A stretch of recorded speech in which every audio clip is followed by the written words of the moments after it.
There was this big dialogue in the 90s about Generation X. So there was this whole group of young people that were growing up, and there was this incredible sense of alienation.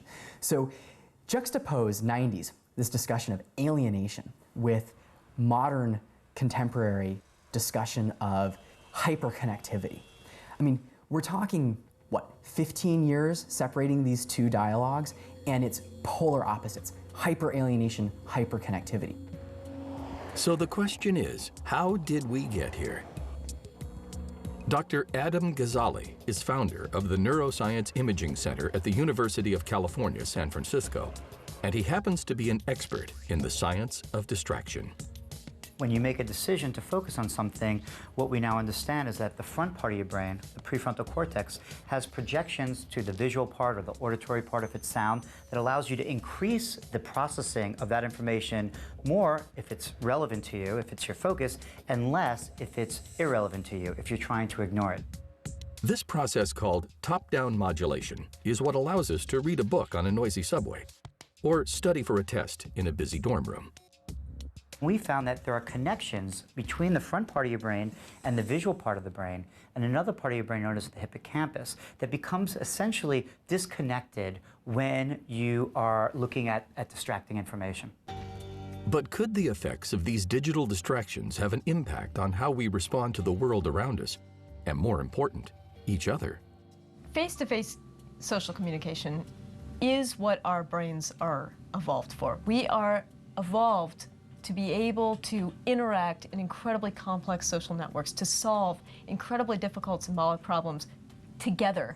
Professor Mary Helen Imardino-Yang is an assistant professor of the University of Southern California's Brain and Creativity Institute. In a recently published paper, Professor Imardino-Yang and colleagues presented astounding findings related to two interdependent networks functioning inside our brains. The looking out network responds to the physical world around us.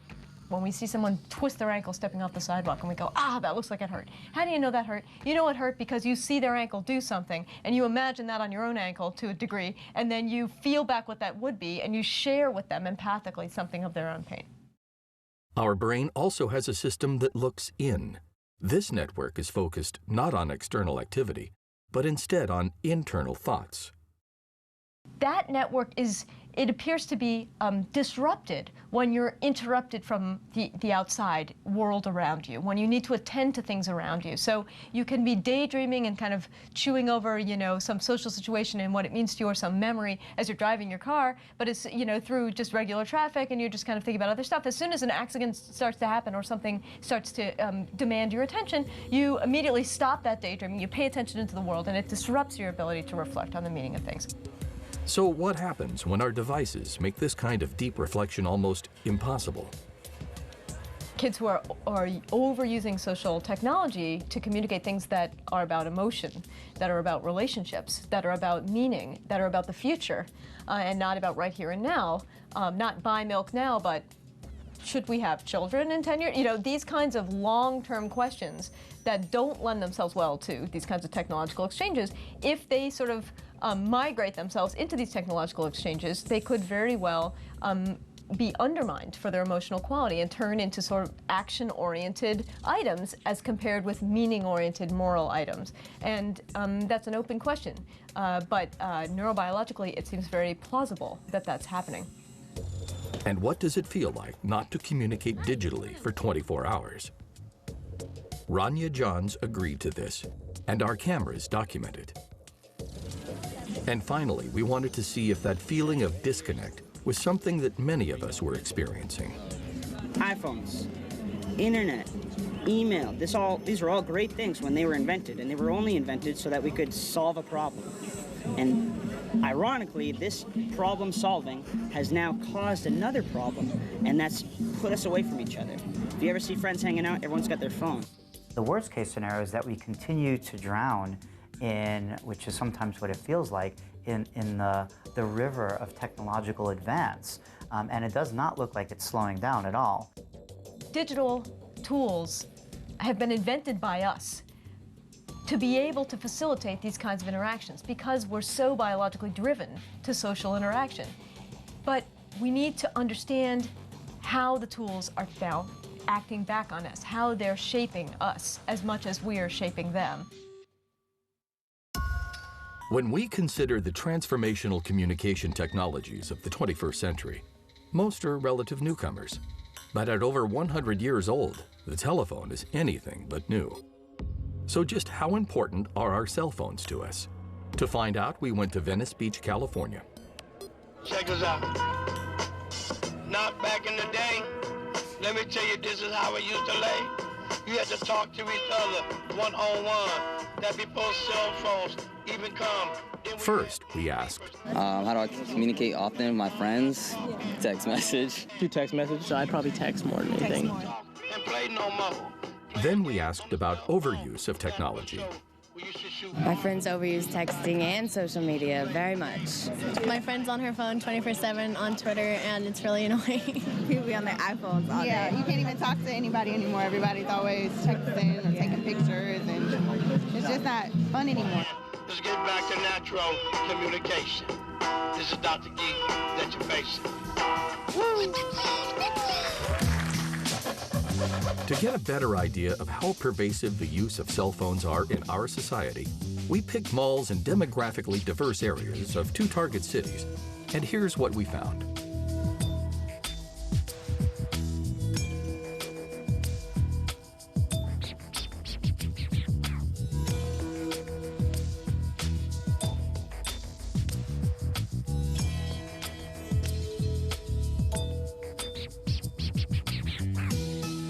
I was actually on BART, the train here in San Francisco just a couple days ago, and counting the number of people that were wired in some way, either listening to music or searching on their cell phones or an iPad, and it was like 70% of the people on the train. And just reflecting back on 20 years ago, everyone just would have been sitting there, maybe doing nothing, maybe talking to each other or thinking. So I think it's a really interesting question on how our brains, being as plastic as they are responding to this very dramatic change in our environment.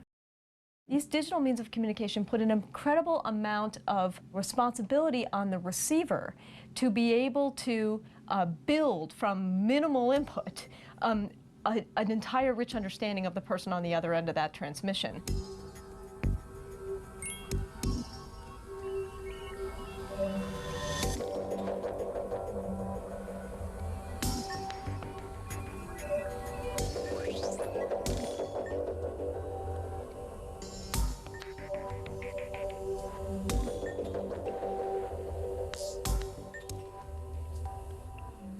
you get is not even a full verbal transcription of the person's message, but a tiny snippet of a verbal transcription that's been translated down into these teeny acronyms that you're supposed to build back up into the full representation of another person's perspective, situation, and feelings about something.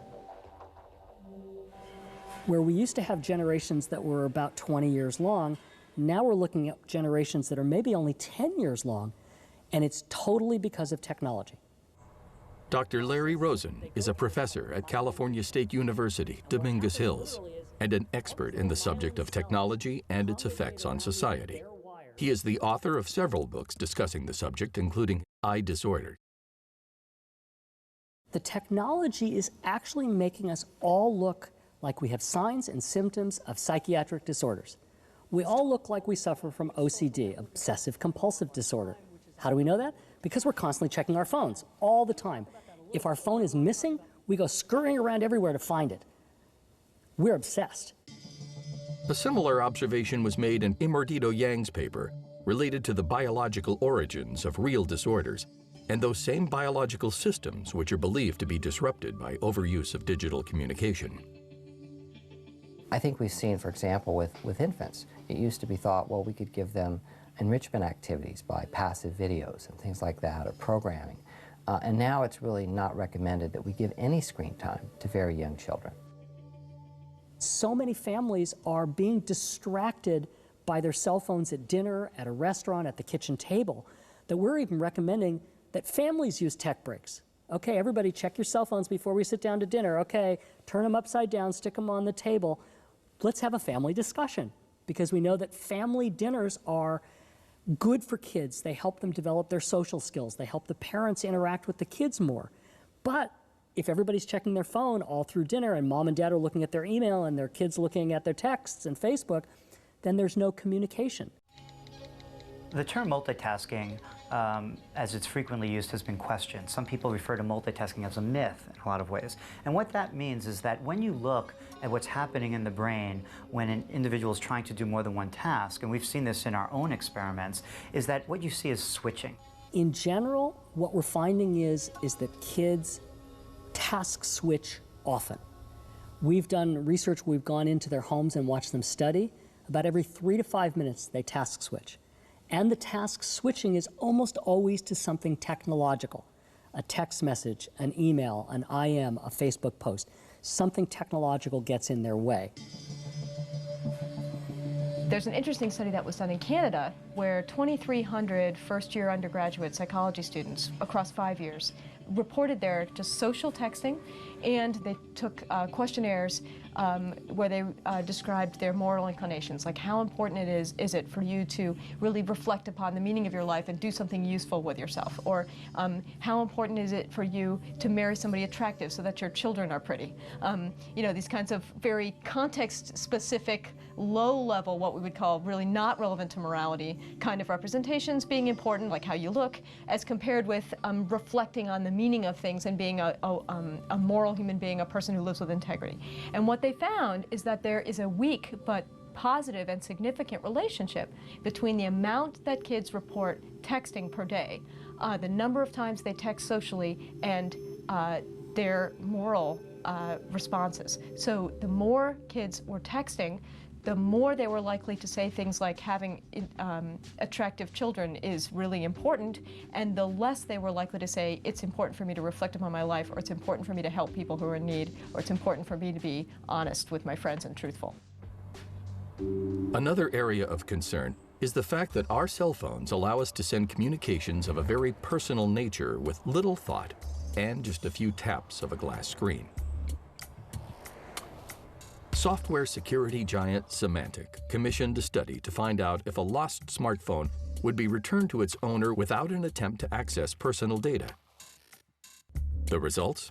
On 44 of the devices, the finders rifled through the apps and other information clearly marked as personal. Attempts to view personal photos occurred on 72% of the devices, and attempted access to social networking accounts occurred on more than 60% of the devices. So a fair question is, if my phone was lost, what might someone find? I would worry about pictures, yeah. Okay. Pictures. Let me ask you, would you be worried about losing maybe pictures that you took of yourself and privacy? Would you be scared of somebody seeing those pictures and posting them on the internet? I have some secretive stuff in there I wouldn't want other people to see, so yeah, probably. What about pictures that maybe you've taken in the privacy of your home or things like that? Oh my God. Would you be scared of somebody finding those pictures if you were to use your cell phone? I don't take pictures like that. Just, oh my God. The National Campaign to Prevent Teen and Unplanned Pregnancy commissioned a survey that examined the intersection of technology and teen sexuality. It was the first survey of its kind, and the results were significant. 39% of all teens are texting or posting sexually suggestive messages. 48% have received such messages. Parents truly believe the media message that says, predators are roaming the internet ready to capture your child. Research shows it's not true, and the research shows that most times that kids are contacted by somebody with unwanted sexual advances, it's not a predator, it's a peer.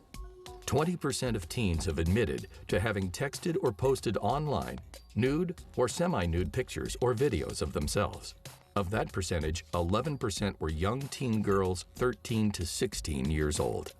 Just like smoking and taking drugs and drinking and engaging in sex and sex without contraception, these are all things that we're worried that teenagers do. I think now we have to add sexting to that list. Even more alarming, 44% of teens say it's common for suggestive texts to be shared with people other than the intended recipient. In the case of nude or semi-nude photos, 36% were commonly shared with unintended individuals.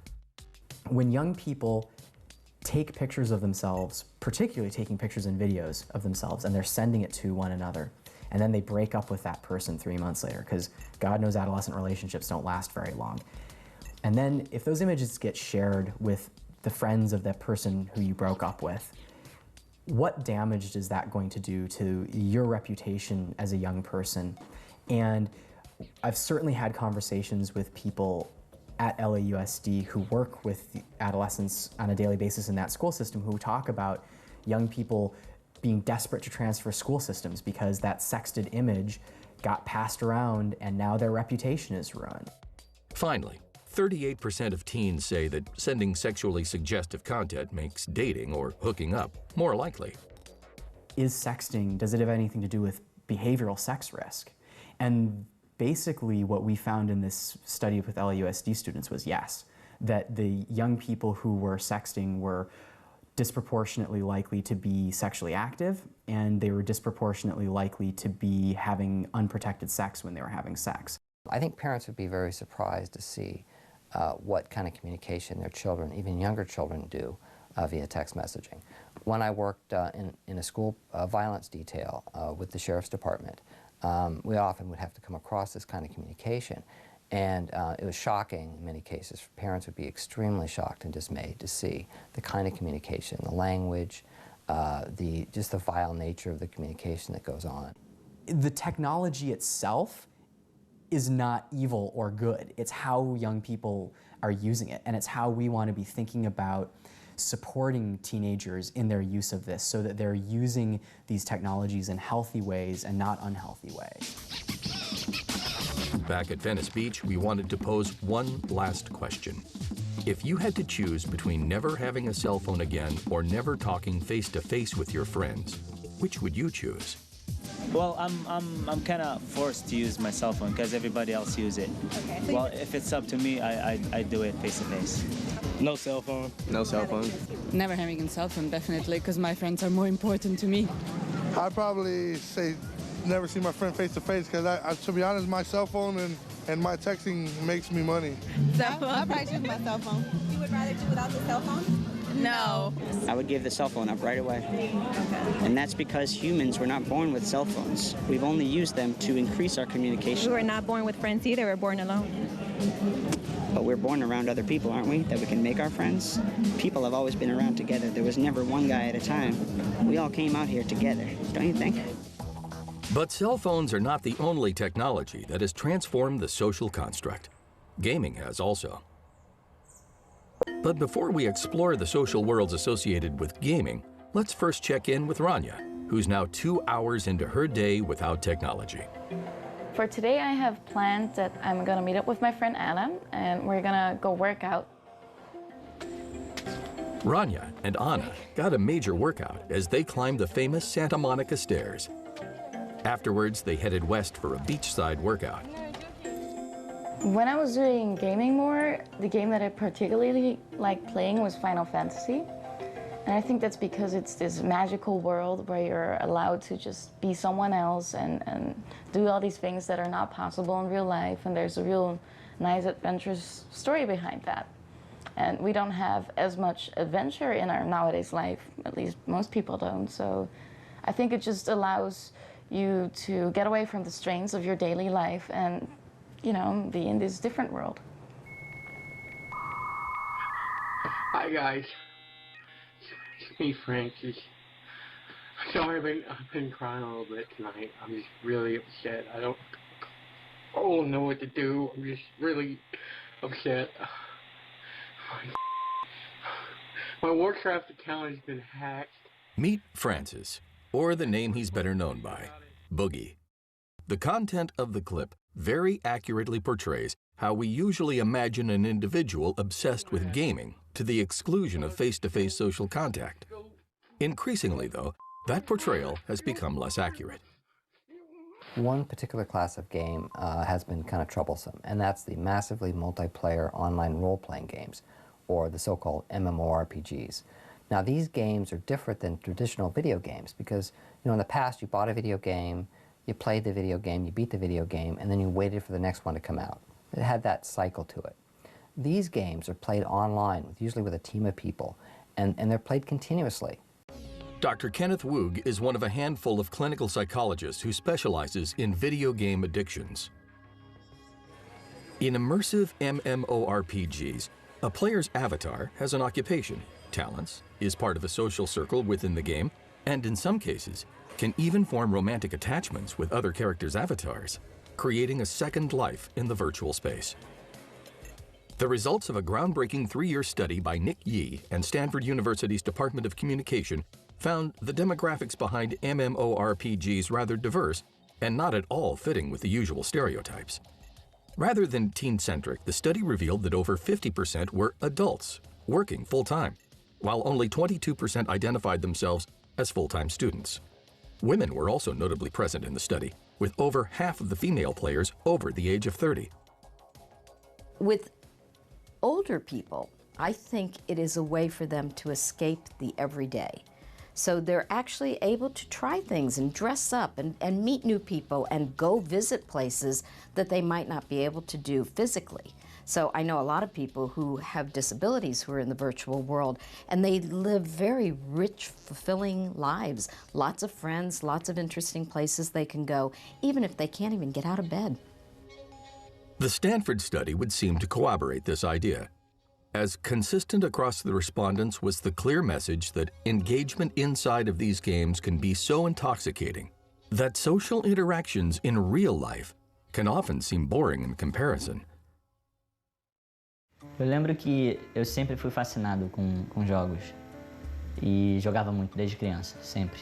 Mas foi Perfect World que foi diferente, né? Era um MMO, que é um RPG online. Mas não era tanto o fato do jogo ter sido criado para ser viciante, tanto quanto os aspectos sociais do jogo que tornavam ele tão intoxicante, né? The social aspects of the game. In the Stanford paper, 2 out of every 5 male players and nearly 3 out of 5 female players felt that their MMORPG friends were comparable or better than their friends in real life. In fact, a notable percentage had told a personal issue or secret to their online friends that they had not disclosed to their friends in real life. Now, what basically they're spending hours and hours playing as a part of a guild or a team with other teammates, and they're going on these quests and playing together. So, of course, it makes sense that these people are going to become friends and develop strong relationships. And oftentimes, these relationships become more powerful than the ones they have in their real life. Eu perdi contato com a maioria dos meus amigos, né, da vida real. Meus filhos viviam reclamando, né, da minha falta de atenção. E a minha esposa, muitas vezes, ia levar eles para o parque ou para o shopping, e eu não ia. Eu ficava em casa jogando, ou, enfim, perdendo tempo, né, com jogos. E eu não estava lá para ver meu filho andar de bicicleta pela primeira vez. Isso ainda dói. The emotional investment in MMORPGs is substantial.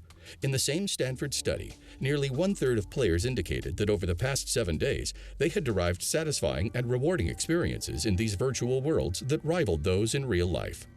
Tinha muito namorinho e muito flerte e muita coisa, né, desse tipo no jogo. E o mecanismo de casamento e de beijo virtual e tudo isso eram coisas que me mantinham, né, super ligado no jogo. E eu conheci uma jogadora, né? E a gente começou a jogar bastante junto. E eu comecei a flertar com ela, né? E as coisas foram escalando. Aí a gente chegou a se casar no jogo, né?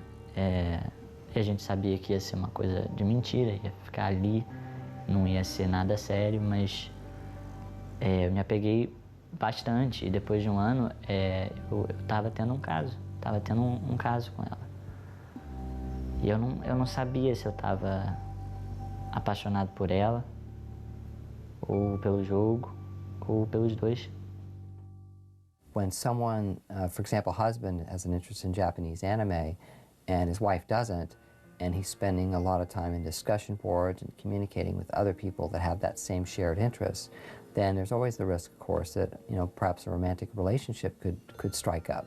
And, you know, basically where you spend your time is where your heart is. In South Korea today, a very bright light is being shone on its darker side. A mother and father are accused of starving their newborn daughter to death. I met my husband online chat site.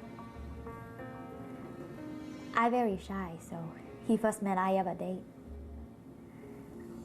He take me to PC Bank every evening.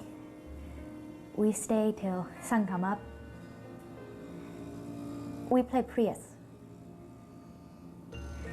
Then one day I realized I late. I'm pregnant.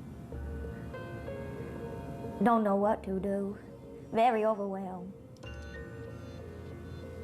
I do not know take care of child. I don't know she come till my water broke. But our life with Prius continue. When she cry, I hold her, I cuddle her, but I see she get thinner, smaller.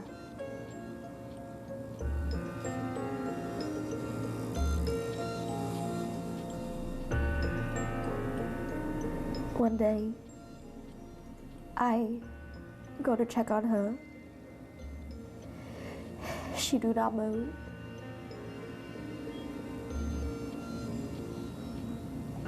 I look at her. Her little eye wide, but she don't lie.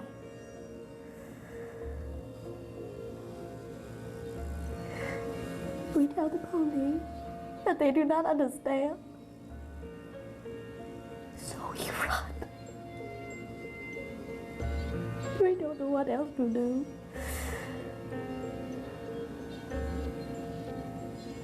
My husband in jail for 2 years. I do not go because I'm pregnant again. I just cry.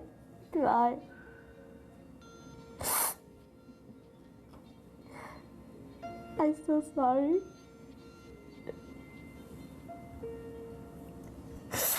I'm so sorry I'm not mother to my baby.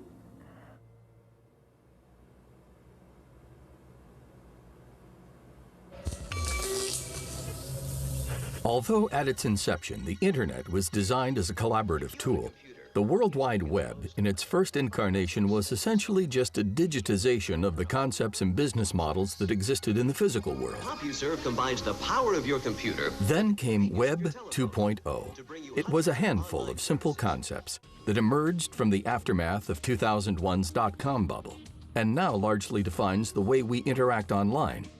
At its essence, it put user collaboration, contribution, and participation front and center. We've just started looking at Generation C, and the C is for connected, collaborative, creative, communicative, and this is the generation of kids born past the year 2000. They were born into a world where Facebook existed, where iPods existed, where Wii games existed. All of the technology is something that literally was part of their birthplace. As the concept of Web 2.0 has matured, we're spending more and more of our time attending to its needs. And as a reward for all of this attention, the internet has made us celebrities, at least in our own little worlds. But it is celebrity on the internet's terms. I just spent a few days with one of my Californian friends, and she was non-stop on Facebook or Twitter. Yeah, so I felt sometimes like, why am I sitting here? Like, if you look online, what you see is people going, I, me, my. Using those kinds of terms that make us look narcissistic. We're all getting a little voyeuristic and maybe suffering from some of the symptoms of voyeurism. We're all certainly suffering from attention deficit disorder symptoms. We're all certainly suffering from other kinds of things like body dysmorphic disorder, where we see how good people look online and we don't feel that we look that good. There's some theory that there's something called Facebook depression, potentially, where we're watching how everybody on Facebook looks like they're having a great life and we're not. Parents are more worried about perhaps a kid being on drugs or doing something like that, and so they feel like, well, I know where my kid is. You know, they really believe that they're safer sitting in the room, isolating, than possibly being out in the real world and maybe connecting with some deviant peers. Well, the reality is they don't really know where their kid is. They know he's on the computer, but they don't know who he's talking to, what he's talking about, and what he's doing half the time. In the United Kingdom, the Digital Futures Project questioned 1,000 teens between 8 and 18 years old and found that they had strong emotional connections to the internet. For those 12 and under, 50% said they would feel sad without the internet. The older teens scored even higher at 60%. Perhaps even more telling, 48% of the teens said they would feel lonely without the internet. Why is it that we feel so much of an emotional attachment to the internet that we'd often rather talk through it rather than face-to-face? One prominent fact is that for all intents and purposes, the internet does have a personality. There's different platforms, you know, Facebook and YouTube build communities, Twitter drives conversations, Pinterest is very visually stimulating, and you look at the way, like for instance on Pinterest, you know, you might have an inspiration board, and on there you put pictures of things that inspire your brand, inspire what you create as far as your product is concerned, but you don't necessarily have pictures of your product on there.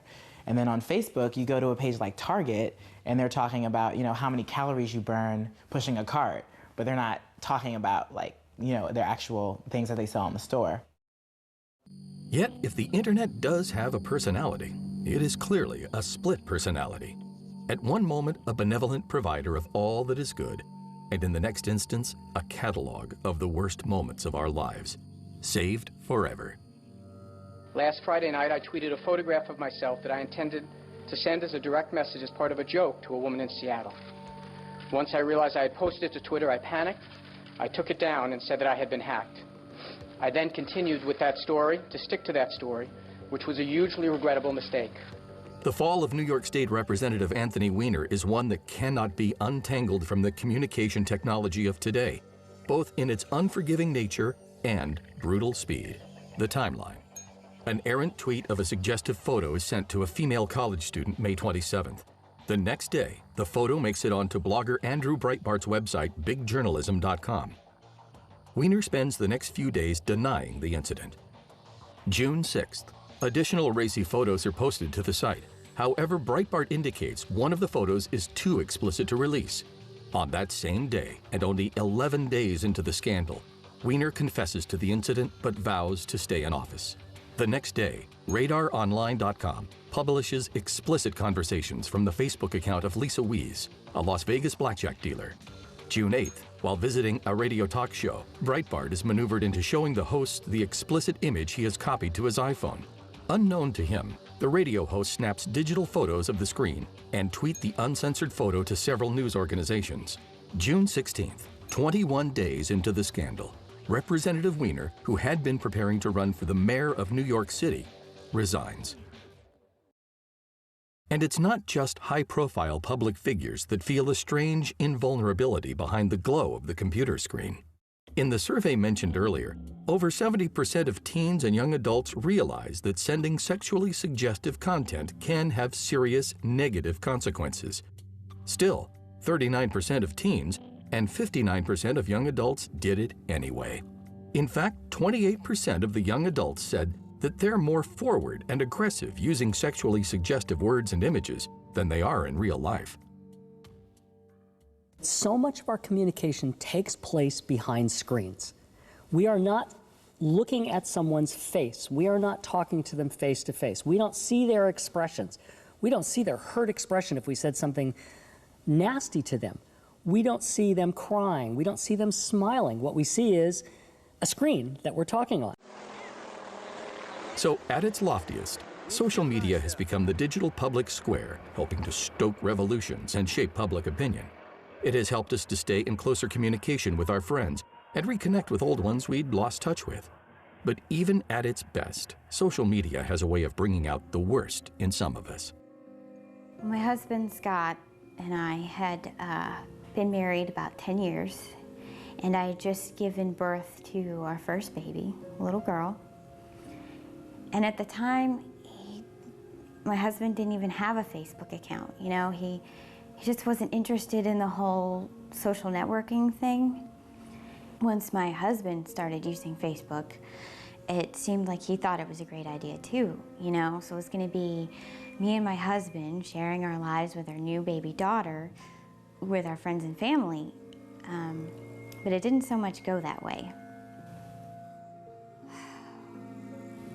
I remember this day because it has been seared into my memory like no other day, not many other days in my life. I was going through the credit card statements, and I found a $500 charge for a hotel in downtown Chicago, and my heart just sank. You know, you have your suspicions, but here is irrefutable evidence staring you dead in the face. And so I confronted my husband, and he just made up some lame story about the charge. But I'm not stupid. And by the time this whole thing unraveled, it came out that within 2 months of getting on Facebook, he had pretty easily found his ex-girlfriend from high school, used the various features to rekindle their relationship, and had started, you know, meeting with her to have sex. All in the span of 2 months with a brand new baby daughter. Infidelity. It's certainly nothing new. Again, though, the ease and speed at which we can, via the internet, find like-minded individuals and explore ideas that in previous decades were only passing thoughts is astonishing. To test out this concept, we created the persona of a married professional man looking to engage in an extramarital affair with another couple, also preferably married. We cobbled together a fictitious composite photo using a photographic image we staged and another downloaded from the internet. In the posting, we made it very clear that our composite character was married, emphasizing this twice in the text. We then posted the message and photo to a popular classified-style website available to users in most large cities worldwide. Then we waited. How long would it take to receive a response? 24 hours? Several days? A week? In fact, within 39 minutes, we received 4 responses. 1 from a local firefighter, and 3 from couples identifying themselves also as professionals, willing to have an extramarital affair with our composite character. However, the internet is effective at placing a wedge between our most cherished relationships even without us leaving our homes. Barbara Weinken, a professor of French and Italian literature at the University of Munich, referred to the internet as a dark continent, where more and more live rather than in the real world. And as the web increases its global reach, some of us are getting trapped there. You also have young people who are using, teens who are using the internet as a way of finding sex partners, and they are also disproportionately having unsafe sex. I mean, this is the social media and the internet have become tools for mitigating isolation and bringing people together, but they've also become new opportunities for risk-taking. It's no longer the case that you just have to go out and buy a Playboy to see anything. You can now just put in a couple of keystrokes and you're there. And this is, again, another issue that parents should be working on with their kids to make sure that they're not assaulted by images that are not appropriate for their developmental level. And it is a conversation that apparently needs discussion. In a study surveying college students at 2 New England colleges, Dr. Chiara Sabina and colleagues found that 62% of girls and 93% of boys had been exposed to online pornography, a significant amount of an extreme nature before the age of 18. A small number of boys reported exposure to pornography between the ages of 8 and 9 years old. There's a strong stereotype of what a sex addict is, the guy who's creeping around, going to seedy places. And the thing is that sex addiction really impacts people across the board. These findings seem consistent with the facts, as 3 of the world's 100 most visited websites are those offering access to free pornography. Even more telling, statistics reveal that visitors to the sites are significantly overrepresented by males 18 to 24 years old. This age range, commonly identified with the net generation, who would have been entering puberty in the early 2000s, about the same time broadband internet began to take off, along with much easier access to online pornography. Kids are being exposed to intense online pornography at a younger and younger age through their sexual development. And we have to really ask, how is this affecting their sexuality? How is this going to impact them in the future? How is it going to impact their ability to have relationships or have meaningful sexual relationships?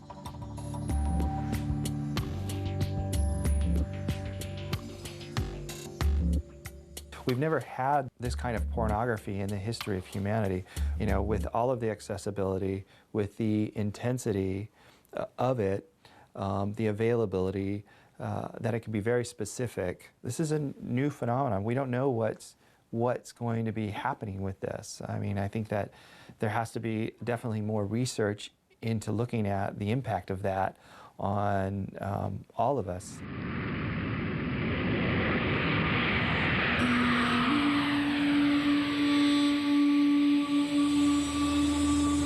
In Greek mythology, the curiosity of Earth's first woman, Pandora, impelled her to open an exquisitely crafted container given to her as a gift.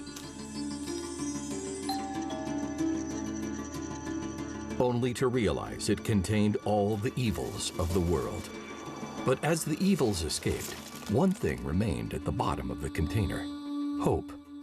My friend sent me a text message today that they're doing Twitter homework updates now for schools. So just like that's an example of how far it's gone.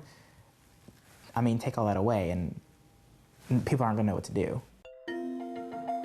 In the last 24 hours, I went working out with my friend Anna, and I went to the Santa Monica pool and did some lapses over there, and then came home and baked a cake, and I did a lot of reading as well. What I enjoyed most about not having technology is that I didn't have the pressure of having to answer immediately. And that's something that happens with Facebook or text. People kind of expect you to always be on there and immediately reply. I think it's very important that you have both the communication skills through phones, but also the, you could say, survival skills and social skills to live without them. The complex relationship we now find ourselves in with our communication technology can be solved in ways that are less complex. The U.S. Forest Service organized a campaign to encourage families to unplug.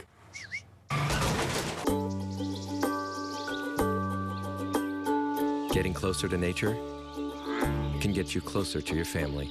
If you go out in nature for 15 minutes, and I don't mean you have to walk into a forest, just go outside, look at some trees. That turns out to reset your brain, calms your brain down, allows you to not feel as obsessed about the technology. If you just talk to another human being for 15 minutes, the same effect. If you laugh for 15 minutes, the same effect. So what I'm recommending is that it's not an issue of giving up your technology to make you human again. It's an issue of balance. Sustained attention also has enjoyment factor. It's just a little harder to get there, and you have to do it enough to start appreciating and feeling it. It's sort of like, I think, similar in some ways to what happens to runners, that they hate it for a while, and then they get over this hurdle, and then they find enjoyment in that just sustained act of doing one thing. Think of yourself as a brand. Make sure your brand voice is consistent throughout, and make sure that whatever you have going on your page, on your Twitter, Foursquare, whatever, reflects what you want people to see, what you want people to think about you. From a practical standpoint, it's important to turn the things off. I mean, you need to set aside time when they're not there to disrupt you, when you are not available to those technologies and you're with your family or with the people you love, or you're with yourself and you're just relaxing and you give yourself time to think things over. I think the best case scenario is that we learn how to interact with our technology in a more optimal way, a way that does not detract from the things that make us most human, our ability to talk to each other and pay attention to one thing. And still take advantage of the amazing abilities that our computers and our whole interconnected network has that our brains don't have. So, essentially, it's up to us.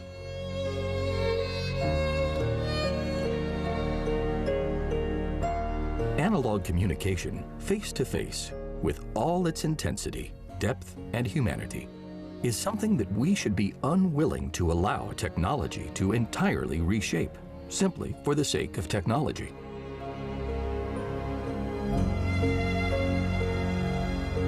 In the final assessment, digital communication, in all its forms, should allow us to express ourselves in new, meaningful, and insightful ways, but should not solely define who we are as humans.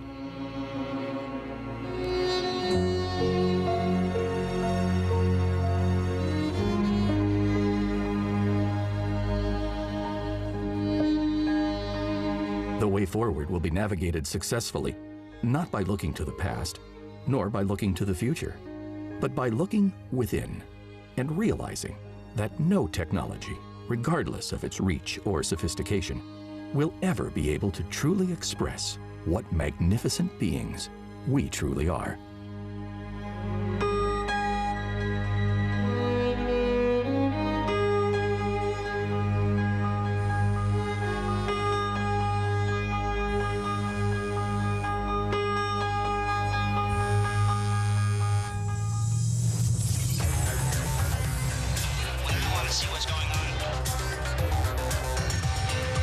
Everybody equates everything to some sort of social networking these days.